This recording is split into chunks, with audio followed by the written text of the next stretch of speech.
Señor, te damos gracias una vez más. Tu presencia nos ha acompañado hasta este momento. Tu fidelidad nos continúa sosteniendo. Tu palabra nos sigue dando dirección, Señor. Y el día de hoy te pedimos que no sea la excepción. Que tu palabra nos siga hablando a nuestro corazón y que nuestro corazón siga receptivo a esa voz divina que marca el camino, el sendero, para que podamos algún día, Señor, llegar a tener la estatura del varón perfecto como ha sido prometido. Y gracias por la salvación, gracias por la eternidad, gracias por el perdón de nuestros pecados, gracias por tu Espíritu Santo que nos llena y gracias por tu presencia que constantemente nos acompaña. En el nombre de Jesús oramos. Amén, amén y amén. Bendiciones, mis hermanos. Es bueno estar una vez más acá, como cada domingo, de forma religiosa. Hemos estado cada domingo y eso es bueno porque nos ayuda a mantener esta constancia en la escritura, esta constancia en la adoración, en la alabanza, en estas costumbres que tenemos como cristianos, que son costumbres que nos ayudan a caminar esta verdad de Dios, ¿no? Y más que costumbres, el Señor Jesucristo nos ha pedido que nos congreguemos. Hebreos, hablando de que el Espíritu Santo es el que ha revelado esta verdad a aquellos escritores, el libro de Hebreos dice que no tengamos por costumbre el no congregarnos como algunos la tienen.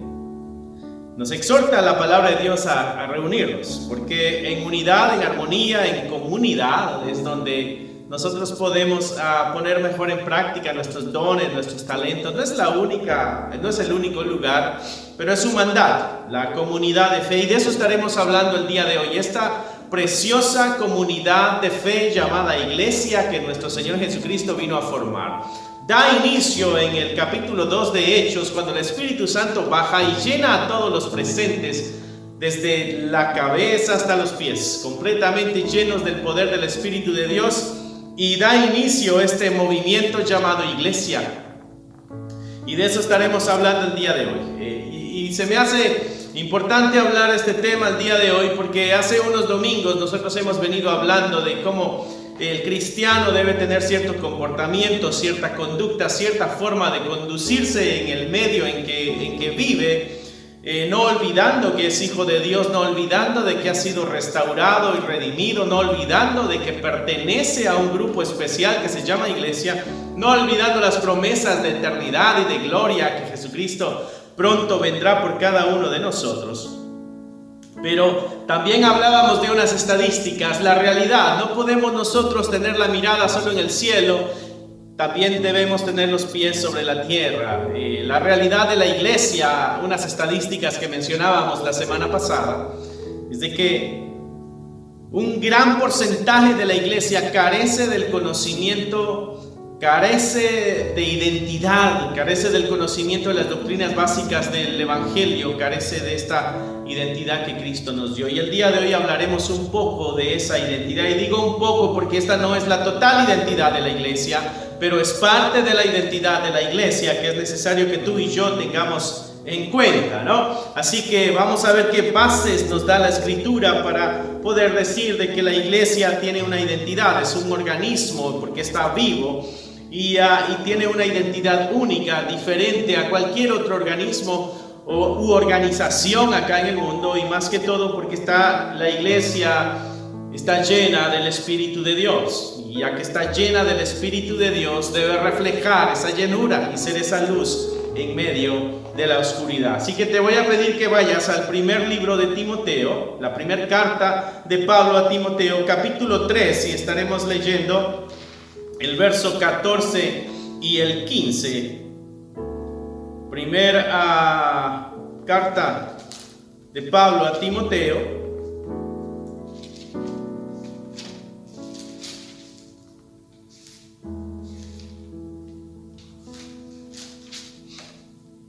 capítulo 3, verso 14 al 15.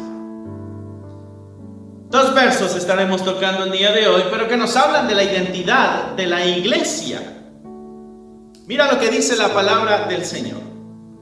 Y es importante siempre regresar a estas enseñanzas básicas, porque el pecado le ha robado la identidad a la iglesia. El pecado le ha dado otra identidad, le ha dado libertades que no debiera tener, le ha dado direcciones que no debiera seguir, le ha dado intereses que no debiera tener. Es necesario regresar a las sendas de la palabra de Dios para que nosotros veamos qué es la iglesia para Dios. Primera de Timoteo, capítulo 3, 14 al 15, dice: esto te escribo, le está hablando Pablo a Timoteo, esto te escribo, aunque tengo la esperanza de ir a verte pronto. Pablo tiene el deseo de ir a ver pronto a Timoteo, pero le envía esta carta y le da a entender de que tiene el deseo de ir a visitarle. Timoteo es el pastor de esta iglesia. Dice: para que si tardo, quiero ir a verte, pero si me toma un poco de tiempo, sepas cómo debes conducirte en la casa de Dios, que es la iglesia del Dios viviente, que es la columna y baluarte de la verdad. Pablo deja claro en estos dos versos la intención de ir a ver a Timoteo, pero hay una intención mayor en Pablo hacia Timoteo, y es de que Timoteo sea consciente de que es un cristiano, de que es un hijo de Dios, de que tiene al Espíritu de Dios, de que está representando al cielo. Así que es necesario de que él sepa cómo debe conducirse, cómo debe manejarse, cómo debe actuar en medio de este mundo. Y esta palabra es para nosotros el día de hoy. Dice el pasaje que leímos, dice: para que sepas cómo debes conducirte. Es interesante que la palabra conducirte, anastrefo, es la palabra original, y eso describe tanto el andar como el hablar de la persona. Esta palabra que Pablo usa, que es traducida al español como conducirte, lo que está diciendo es la forma en que tú andas, la forma en que tú hablas, debes ir de acuerdo a lo que tú eres. ¿Y qué yo soy?, diría Timoteo. ¿Y qué es lo que nosotros somos?, le preguntaríamos a Pablo el día de hoy para saber cómo es que debemos conducirnos, ¿no? Y Pablo entonces da tres aspectos de la identidad de la iglesia. Y esto nos ayuda a saber quiénes somos nosotros en Cristo Jesús. Nos ayuda a saber quiénes somos para Dios. ¿Qué es la iglesia? La iglesia, mi hermano, la iglesia no es un grupo que se reúne cada domingo. La iglesia es el pueblo de Dios acá en la tierra. La iglesia es la familia de Dios acá en la tierra, que tiene responsabilidades que nacen de una identidad. La Escritura nos ha exhortado constantemente a que muramos a nosotros mismos. La iglesia está formada de personas que han muerto a sí mismos, pero que han nacido en Cristo Jesús. La iglesia es un grupo de personas que han muerto a sí mismos, pero que han nacido para la gloria de Dios y que han nacido para cumplir y satisfacer la voluntad del Dios creador. Esa es la iglesia. Y entonces Pablo le recuerda a Timoteo: Timoteo, la forma en que tú tienes que conducirte debe ser una forma única. Mira lo que dice el verso 15, y ahí están nuestras tres características que estaremos hablando el día de hoy. Va a ser un mensaje un tanto corto, pero va a ser un mensaje que espero en Dios que quede marcado en tu corazón y que quede sembrado en tu mente, porque es un mensaje que debe permanecer vivo, que debe permanecer encendido en nuestro ser como iglesia. Pablo dice en el verso 15: para que si tardo, dice, sepas cómo conducirte. Y ya dijimos que eso era como el hablar y el andar de la persona. Dice: en la casa de Dios. Es para que tú sepas cómo debes conducirte en la casa de Dios. Interesante ese punto que Pablo dice ahí, algo que nosotros hemos leído constantemente y tenemos claro en nuestro corazón, pero a la verdad muchas veces se nos olvida que tenemos una identidad. Y Pablo nos recuerda que nosotros, mi hermano, tú que estás viendo a través de esta pantalla, tú eres la casa de Dios. Tú eres la habitación de Dios. Tú eres la casa de Dios. Esta palabra puede referirse también como a un edificio quizá, pero también está hablándole a la familia que ocupa un lugar. La palabra que se usa aquí es oikos, que se está hablando como casa, la casa de Dios. pudiéramos decir este edificio es la iglesia, pero no, es los que habitan dentro, esa es la iglesia. El edificio no es lo que Pablo está diciendo. Mira, Timoteo, asegúrate de conducirte correctamente cuando estés allá adentro. No, sabemos de que la iglesia es la persona, es el ser, es el grupo. Entonces, a lo que Pablo se está refiriendo es, tú eres, Timoteo, en este caso, tú mi hermano que escuchas y ves a través de esta pantalla, tú eres la casa de Dios. Ese es un tremendo privilegio de que la Escritura nos llame a nosotros, esta habitación de Dios. No sé qué es la casa para ti, mi hermano, pero cuando yo pienso en el lugar donde yo vivo, el lugar, nosotros rentamos un departamento acá cerca, como unos 10, 15 minutos de acá de donde estamos grabando en la iglesia, en este edificio, ¿no? Y por cultura llamamos iglesia al edificio, pero debemos retomar el verdadero concepto de iglesia, que es el grupo de personas, es la congregación. Viene de una palabra que se pronuncia más o menos eclesía. Cuando yo voy a mi casa, ahí me siento cómodo, ahí estoy yo tranquilo, ahí me siento yo seguro. Cuando yo tengo hambre, yo voy al refrigerador y gracias a Dios hay algo ahí, puedo comer. Me puedo sentar en una silla, puedo recostarme en la cama, dependiendo el momento y si hay tiempo, ¿no? Pero a lo que voy es de que ese lugar que nosotros llamamos casa, ese lugar donde nos sentimos seguros, donde estamos cómodos, o al menos se supone que eso sea. Se supone que la casa sea el lugar donde tú puedas sentirte también un tanto seguro, esperado. Cuando alguien llega a la casa, le dices, bienvenido a casa. Qué bueno que llegaste, qué bueno que me visitas. Incluso cuando un miembro de esa casa sale y cuando regresa se le dice, ¡ay, qué bueno que llegaste! Gracias a Dios no te pasó nada en el camino y llegaste con bien. Y damos la bienvenida a aquella persona que llega a la casa, porque la casa es eso. Y Pablo está diciendo, tú eres la casa de Dios. Tú y yo somos esto donde Dios habita, donde Dios, no estoy diciendo que se siente seguro, pero al menos es el lugar donde debe sentirse amado, donde debe sentirse deseado, donde debe sentirse esperado, donde debe sentirse añorado. Esa es la casa de Dios. Primera de Pedro, capítulo 2, verso 5, dice, vosotros también, dice, como piedras vivas, sed edificados, como una casa espiritual y un sacerdocio santo. ¿Para qué? Para ofrecer sacrificios espirituales aceptables a Dios por medio de Jesucristo. Pablo también usa un término similar. Está diciendo que nosotros somos como esas piedras vivas. Me imagino las piedras que están formando el edificio, ¿no? Y Pablo dice, ustedes deben ser como esas piedras vivas. Y entonces da el mandato, ser edificados como una casa espiritual donde habita Dios, obvio. Dice, y ser un sacerdocio santo, apartado. Santo quiere decir apartado.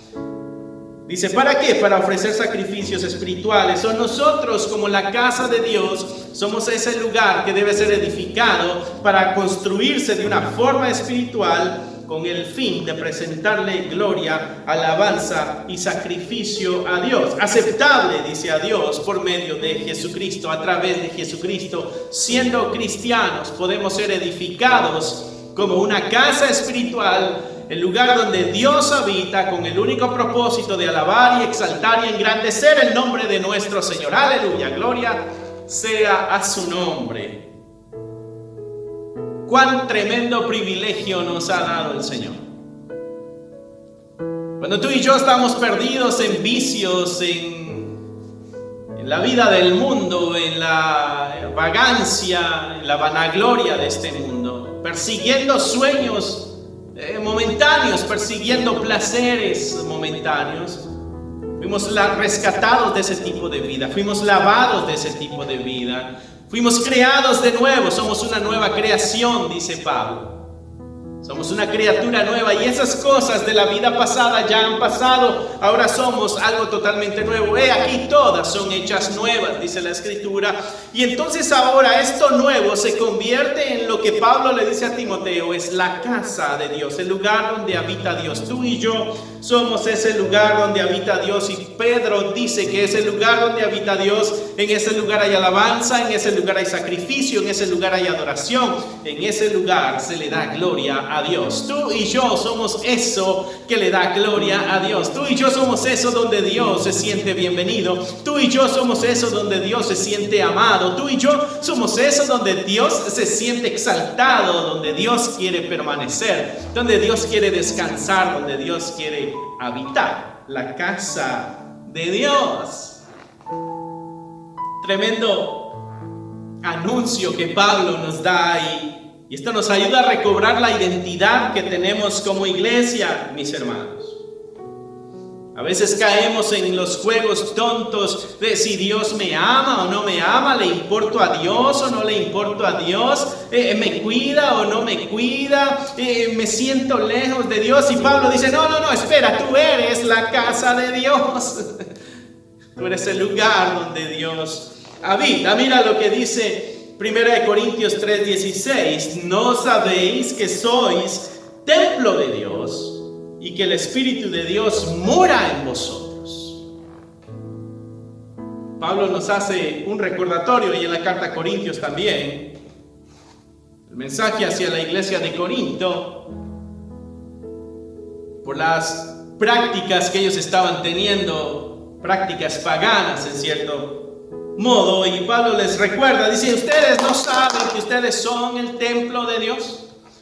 ¿Acaso se les olvidó de que el Espíritu de Dios mora en ustedes? Tremendo dicha la que ustedes tienen. No se les olvide quiénes son, por eso tienen la responsabilidad, decía Pablo en el inicio, saber cómo conducirte.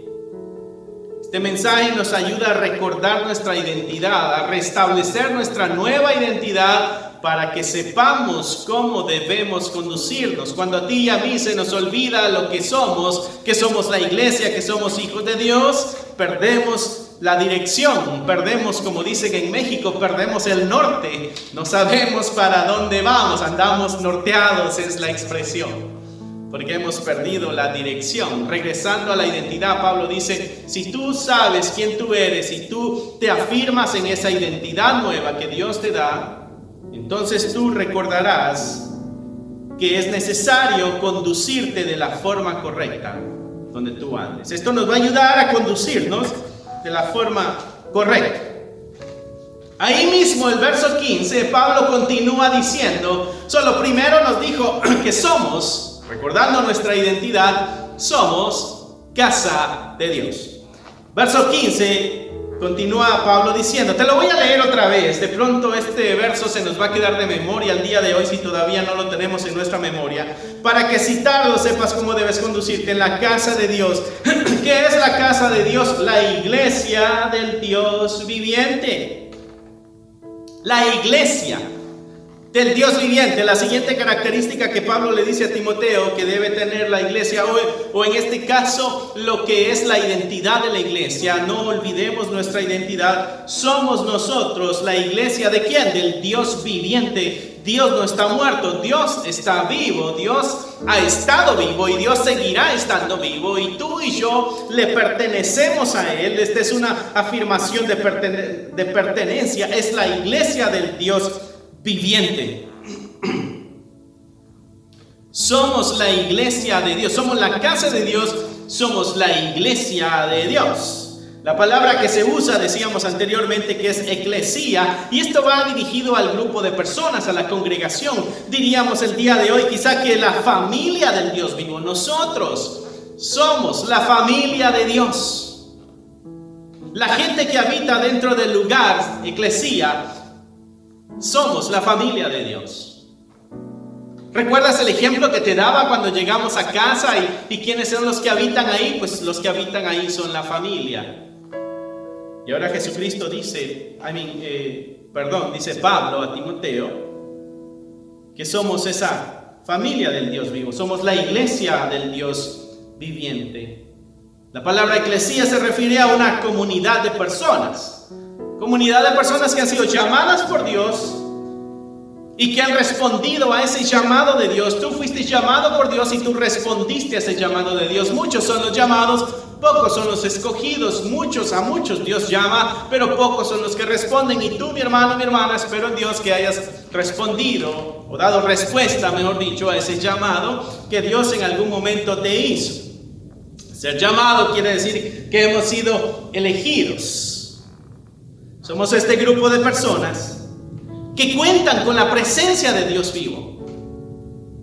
Somos un grupo de personas que cuentan con la presencia de Dios, que habitan con la presencia de Dios, que se mueven con la presencia de Dios. Por eso Pablo le dice a Timoteo: Timoteo, recuerda que Dios está habitando en ti, recuerda que Dios está habitando en todos ustedes, recuerda de que Dios está con ustedes en todo momento, recuerda que el Espíritu Santo está ahí con ustedes en todo momento. Por eso es necesario que ustedes deban conducirse correctamente, deban conducirse de una forma correcta.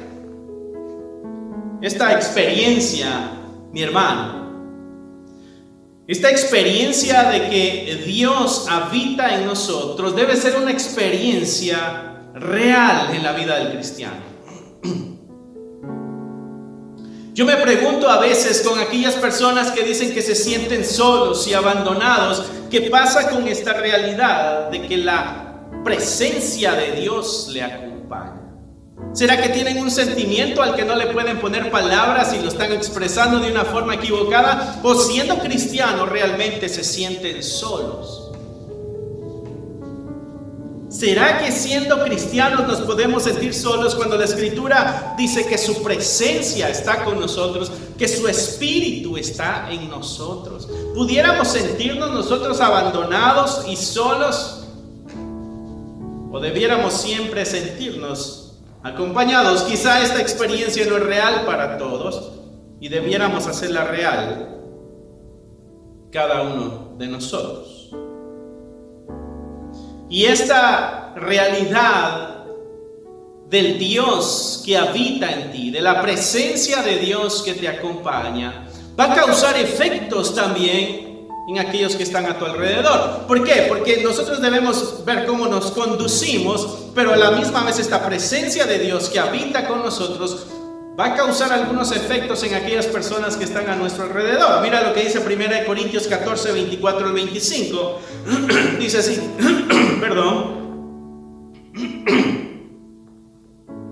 Dice: pero si todos profetizan y entra algún incrédulo o entra algún indocto. Está hablando de la iglesia, está hablando de la forma de reunión de la iglesia de los Corintios. Estaban cometiendo algunos errores, algunos desórdenes en su forma de reunión, en su liturgia, en el proceso que ellos tenían cada vez que se reunían. Y entonces había gente que posiblemente llegaba y decía: estos tipos están locos, yo mejor me voy de aquí. Yo creí que iba a encontrar algo bueno aquí, pero lo que vine a encontrar fue un montón de locos. Entonces Pablo dice, eso se presta por la forma en que ustedes actúan, la forma en que ustedes conducen su liturgia, su servicio cada vez que se reúnen. Entonces Pablo viene a decir: pero si todos profetizan, o sea, si todos hablan la palabra de Dios, si todos enseñan la palabra de Dios, dice, y entra algún indocto o alguien que no conoce la doctrina de Dios, dice, por todos es convencido y por todos es juzgado. Lo oculto de su corazón se hace manifiesto, y así, postrándose sobre el rostro, adorará a Dios, declarando que verdaderamente Dios está entre vosotros. Pablo le está diciendo: la conducta de ustedes va a hacer que otros puedan doblar sus rodillas, glorificar a Dios y hacer la afirmación de que Dios realmente habita en ustedes, dice Pablo. Entonces, en este caso, en nosotros, Pablo nos exhorta a reconocernos a nosotros mismos, a recobrar esta identidad perdida de que somos la familia de Dios, de que Dios habita en medio de nosotros, de que su presencia nos acompaña, porque cuando nosotros olvidamos eso, también otros son afectados. Aquella persona que tuviera o debiera tener la oportunidad de encontrar restauración para su vida, al estar cerca de nosotros, si nosotros no andamos viviendo como es digno, como es correcto, pudiéramos ser una piedra de tropiezo. Pablo está diciendo aquí que la actividad de la iglesia, la conducta de la iglesia, la vida de la iglesia, es una vida que impacta a otras vidas de una manera espiritual y hace que estas otras vidas se dobleguen ante el señorío de nuestro Señor Jesucristo y encuentren en Él el perdón y la salvación. Y se unan a esta familia que les da la bienvenida también. El Señor hace una obra perfecta a través de la iglesia y nosotros hemos olvidado muchas veces nuestra identidad. Somos la iglesia del Dios vivo, somos la familia del Dios vivo, somos la casa del Dios vivo. Ya no hay tal cuestión de que somos huérfanos, tenemos un Padre, Él es nuestro Padre celestial, ya no estamos solos, tenemos a un Consolador, el Espíritu de Dios está con nosotros, ya no estamos indefensos, tenemos un intercesor, Jesucristo es nuestro intercesor, ya no estamos condenados, tenemos salvación, Jesucristo es nuestra salvación y ahora tenemos una familia a la que debemos amar y una familia que nos ama, una familia que debe amarnos y una familia que debemos amar. Tú y yo somos la familia de Dios, aunque quizás yo no te conozca a través de esta pantalla, aunque quizás yo no sepa quién tú eres, quizás nunca te vaya a poder ver, pero tú eres mi hermano y mi hermana. Tú eres mi familia. Y la Escritura me exhorta a amarte. Y la Escritura me exhorta a gozarme en la sola idea de que hay otro hermano detrás de esta pantalla. Hay otra hermana detrás de esta pantalla que tiene el mismo deseo de adorar y exaltar al Señor, y que también en esa persona, así como en mi persona, habita el Espíritu de Dios, porque somos esa familia de Dios, la iglesia, decía Pablo, del Dios viviente. Aquí no hay lugar para el temor, aquí no hay lugar para esas cosas que vienen a detener el avanzar en tu espiritualidad, porque somos esa familia de Dios. Continuando en este verso, ya con esto vamos a terminar. Continuando en este verso 15, Pablo dice: para que si tardo sepas cómo debes conducirte, donde en la casa de Dios, que es la iglesia del Dios viviente, y dice columna y baluarte de la verdad. La iglesia es la casa de Dios, es la familia de Dios, pero también es la columna y baluarte, dice Pablo, de la verdad. Columna y baluarte de la verdad. Baluarte, de acuerdo al diccionario, es conocido también como bastión. Es la parte que sobresale de una fortificación militar y que sirve para la defensa de un sitio.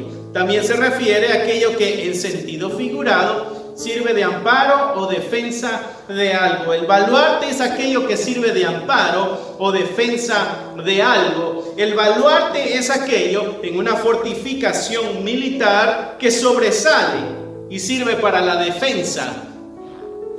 El diccionario dice que el baluarte sirve para la defensa. Pablo dice que tú y yo, como miembros de esta familia, como la casa de Dios, nosotros servimos para la defensa. ¿Para la defensa de qué, Pablo, servimos nosotros? ¿Cuál es nuestra responsabilidad? Ya que hemos conocido quiénes somos, esa nueva identidad también trae nuevas responsabilidades. ¿Cuál es mi responsabilidad, Pablo? Y Pablo dice: baluarte de la verdad. Somos defensores de la verdad, somos guardianes de la verdad de Dios. Somos casa de Dios, familia de Dios y guardianes de la verdad de Dios.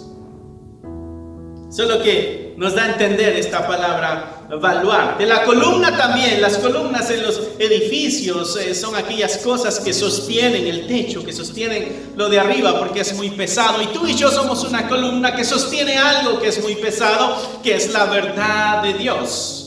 Obvio, con el poder del Espíritu Santo. Pero aquí a lo que Pablo nos está refiriendo es a una responsabilidad. La responsabilidad de la iglesia es defender la verdad. ser guardianes de esta verdad. Tenemos la responsabilidad de mantener esta verdad pura, intacta, de enseñar esta verdad siempre, enseñarla de la forma en que se nos ha sido enseñada a través de las páginas de la Biblia.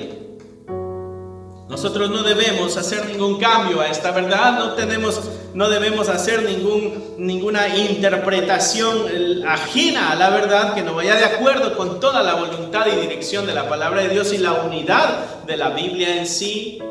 Nosotros debemos ser esos guardianes, debemos mantener firme e intacta esta verdad de Dios, debemos mantenernos firmes contra las herejías y contra los engaños que vienen contra la palabra de Dios. Si tú has sido un fiel seguidor de este canal, tú te has dado cuenta que los miércoles estamos teniendo estudios de la historia de la iglesia. Y en la historia de la iglesia hemos venido aprendiendo de que la iglesia fue atacada de muchas formas.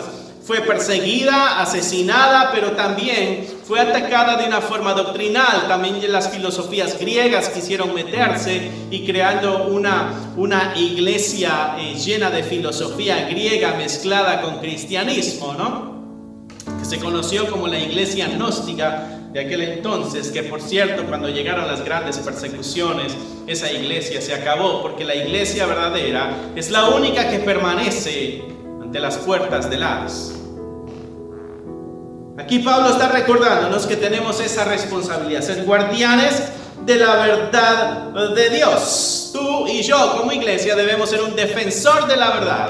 Cuando una herejía llegue a nuestros oídos, debemos defender la verdad. Por eso debemos nosotros estar instruidos en la verdad de Dios. Si tú y yo no nos instruimos en la verdad de Dios, si no conocemos la voluntad de Dios, si no conocemos la verdad de Dios, cuando llegue una herejía, nosotros no vamos a poder identificar la verdad de Dios.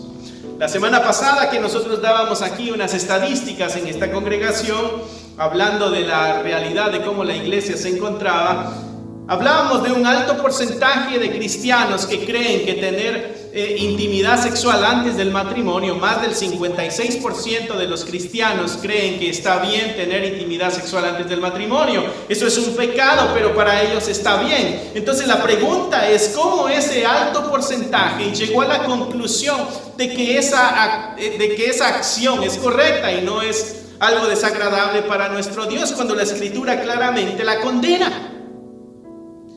¿Por qué? Porque a la iglesia le ha faltado la instrucción divina, le ha faltado meterse a la palabra de Dios, le ha faltado escudriñar la palabra de Dios, le ha faltado estudiar la palabra de Dios, y entonces comienza a hacer cosas que creen que está bien, simplemente porque se sienten bien, porque son agradables, porque la mayoría lo está haciendo, o incluso porque nuestros líderes espirituales no nos llaman la atención cuando estamos haciendo algo equivocado. Entonces, si no nos llama la atención, creemos que está bien. Pero mi hermano, tú y yo tenemos que rendir cuentas de esto que está en la palabra de Dios.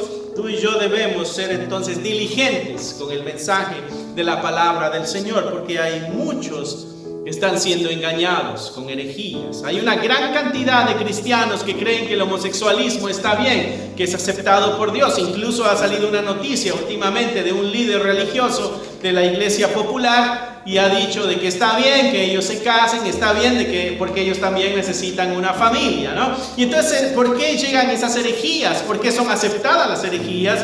Porque nos hemos alejado de la dirección que la palabra de Dios nos da. Y Pablo por eso le dice a Timoteo, Pablo sabiendo de que el ser humano se puede inclinar a la mentira muy fácilmente, le recuerda a Timoteo y le dice, Timoteo, nunca olvides cómo conducirte, y en esta forma de conducirte, recuerda que tú eres un defensor de la verdad de Dios, tú eres un guardián de la verdad de Dios. Pablo le está advirtiendo a Timoteo de que en su vida van a llegar ideas que son ajenas a la voluntad de Dios y que él va a tener que defender la voluntad de Dios. Entonces Timoteo tiene que prepararse para cuando eso llegue. Mi hermano, ¿estás tú preparado para defender tu fe o no sabes tú defender tu fe? ¿Estás tú listo para dar una defensa a esta esperanza que tú tienes o no estás listo para presentar una defensa? Cuando viene algún engañador con estas doctrinas falsas, ajenas a la palabra de Dios, y tocan a tu puerta o te llaman por teléfono o visitan tu casa o te lo encuentras en la calle, ¿estás tú listo para defender tu fe o no tienes herramientas para defender tu fe? Y no solamente cuando la herejía llega, es cuando debemos mantenernos firmes en la fe. También cuando las crisis llegan, mi hermano, tu fe tiene una respuesta para las crisis que se están viviendo. Tu fe tiene una respuesta para la crisis que posiblemente estás viviendo el día de hoy. Quizás es una enfermedad terminal. Quizás es una falta de economía, quizás has perdido el trabajo, quizás estás pasando un divorcio, quizás tu familia ya no quiere nada saber de ti, quizás estás recayendo a un vicio que ya habías dejado. ¿Tiene tu fe, mi hermano, mi hermana, una respuesta para esa situación? Porque esos también son ataques para la verdad. Y tú, mi hermano, tú que eres la casa de Dios, tú que eres la familia de Dios, tienes la responsabilidad también de defender la verdad de Dios. Por eso debemos nosotros llenarnos de esta preciosa verdad, porque esta preciosa verdad es la que nos ayuda a mantenernos firmes. Jesucristo, allá en el Evangelio de Mateo, hablando después de haber hablado y dado una instrucción completa y perfecta y muy sabia a toda la comunidad que estaba escuchando, les dijo: aquel que escucha mis palabras y las pone por obra, le voy a comparar como a un hombre que edifica su casa sobre una roca, y cuando viene la tormenta golpea con fuerza, pero esta casa no se cae porque está edificada, está puesta sobre la roca. Y Jesucristo dijo que ese era aquel que había escuchado su palabra y la había puesto por obra. Tú y yo necesitamos escuchar y leer y escudriñar su palabra, pero también ponerla por obra, y eso nos va a ayudar a mantenernos firmes cuando las tormentas de la vida lleguen y golpeen, cuando las tormentas de las herejías lleguen y golpeen. Nuestro mundo está cambiando, mi hermano, no sé si tú te has dado cuenta, pero este mundo cada día va más hacia abajo moralmente. Yo tengo una cuenta de Facebook, tenemos una cuenta de Facebook por la iglesia. Y a veces veo cristianos peleando por un candidato, este candidato sí, este candidato no, Dios quiere que este candidato quede, no, Dios quiere que el otro candidato quede.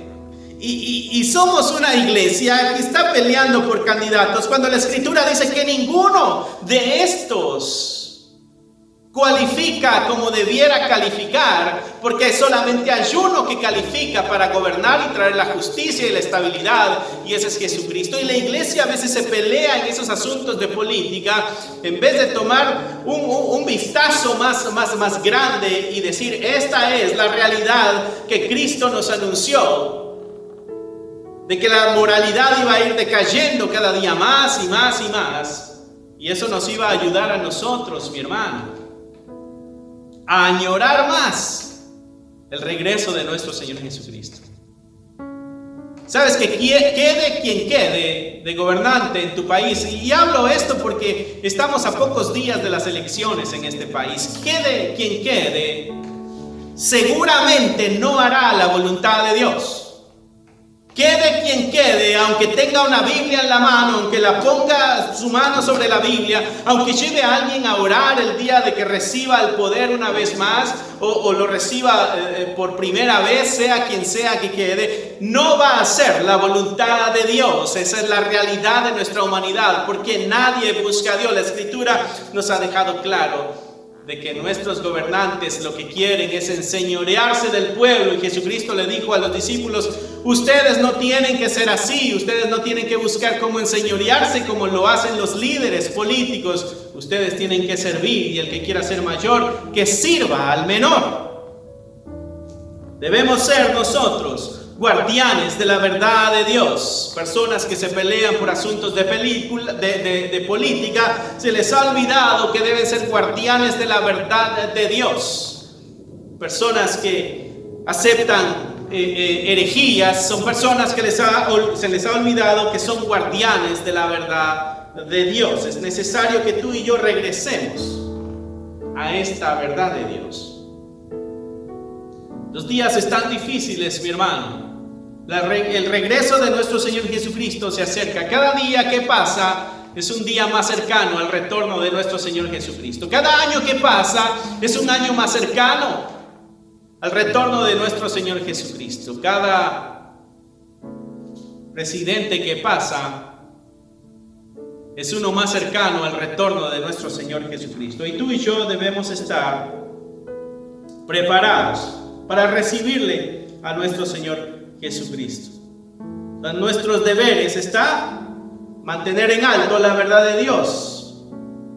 Y mantenerlo en alto como las columnas, con el fin de que todos puedan ver la verdad de Dios. Esto no se trata, cuando hablamos de ser guardianes de la verdad de Dios, no estoy hablando de tener la verdad de Dios y esconderla donde nadie la vea, no. A lo que me estoy refiriendo es de que debemos protegerla, de que no sea manchada, de que no sea cambiada, de que no sea manipulada. Y muchos de nosotros estamos en iglesias donde la palabra de Dios ha sido manipulada. Muchos de nosotros estamos en congregaciones donde la palabra de Dios no está siendo enseñada, sino que están siendo enseñadas doctrinas de hombres. Y se nos ha olvidado de que nosotros debemos ser guardianes de la verdad de Dios. No es muy difícil encontrar a un engañador. Prendes la televisión y muchos son engañadores, muchos te piden el dinero, muchos te dicen que si tú confiesas las cosas van a suceder. Muchos te dicen que tú tienes el poder para crear porque tú eres hijo de Dios, porque tú eres hijo del rey, porque tú eres una hija del rey. Entonces te levantan el ego y cuando te das cuenta de eso, te has dado cuenta también de que no has sido guardián de la verdad de Dios. La verdad de Dios es aquella que nos exhorta a humillarnos y a morir a nosotros mismos. Debemos mantenernos fieles.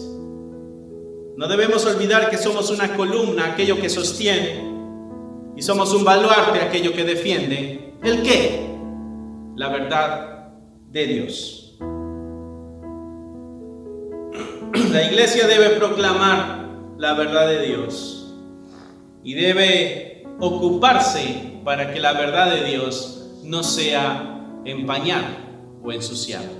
Tú y yo tenemos una labor en medio de esta identidad que el Señor nos ha dado. No olvides, mi hermano, mi hermana, tú eres casa de Dios, tú eres familia de Dios y tú eres defensor de la verdad de Dios. Señor, te damos gracias por tan tremendo privilegio y tan grandes títulos que has puesto sobre nosotros como iglesia. Ahora te pedimos de que con honra podamos llevar esos títulos y podamos mostrarlos al mundo y vivirlos más que todo, para que muchos sean los que se agreguen también a estas filas, a este grupo, a esta tu gran familia. En el nombre de Jesús oramos. Amén, amén y amén. Bendiciones, mi hermano. Espero en Dios que tengas unos días llenos de bendición, que el día de hoy tengas un día de descanso. Si ya estás viendo esto por la tarde o si lo estás viendo por la mañana, que tengas un día de trabajo, sea cual sea lo que continúe en tu día. Espero que sea bendecido por Dios y estaremos viéndonos por acá pronto. Que Dios te bendiga. Hasta luego.